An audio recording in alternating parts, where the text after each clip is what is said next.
Small against the pressing tide of larger bodies behind him, Gehrin murmured words of condemnation along with the incensed crowd as they prepared to witness the death of a nameless man. "Akka! His name is not worthy!" Angry voices rumbled around Gehrin.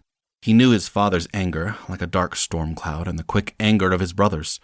This was a new kind of anger that could face a man who had killed a prince with his own hands, a man so tainted by evil that his name could never again pass the lips of those who had known him. The crowd had been waiting for this day. Gehrin winced as someone pushed against him and stepped on his foot. He grabbed hold of his oldest brother's sleeve to keep from falling. He didn't want to lose his place at the front of the crowd. The man standing on the bloodstones was bound and gagged, but he did not struggle. Naked except for the loincloth bound loosely around his hips, his skin was even darker beneath the layer of dirt and bruises. A trickle of fresh blood escaped over his swollen lips, past the gag and over his chin. Gehrin watched as it clustered into a drip, splattering against the man's foot. Despite his hunched shoulders, the man's chest and arms were strong, a witness to years of wielding spear and shield. His black hair was matted and stringy, unbound and falling to the middle of his back. He was Akka, nameless. Gehrin let his gaze drift from the Akka to the 4 powerful men standing guard at his side. Once Garatelhai, like them, this man would never have the honor of that title in the afterlife.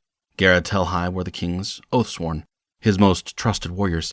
Gehrin's brother, Zario, said they were more like gods than men, each of them strong enough to fight 10 enemies at once.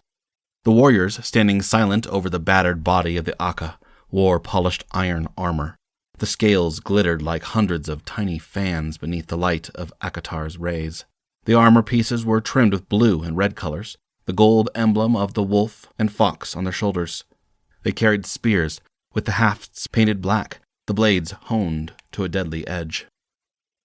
Priests standing in a half-circle behind the stones beat their drums as the high priest of Shirai stepped forward to address the crowd, his bald head shining with sweat.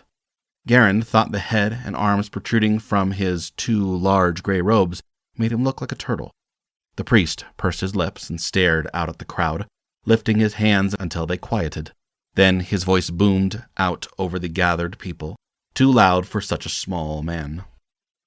Hasuya Jan, once Garatelhai, has committed the gravest of all sins and brought death to the king's house.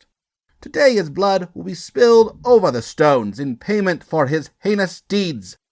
His life forfeit along with the lives of his wife, his son, and his daughter. Because his name is unworthy, we name him Akka. Cursed is the man who speaks his name. His name is not worthy. The intensity of the crowd's voices rose like a buzzing of a disturbed beehive. His name is not worthy, muttered Gehrin, the words tumbling from his lips. Father would not want me to be here.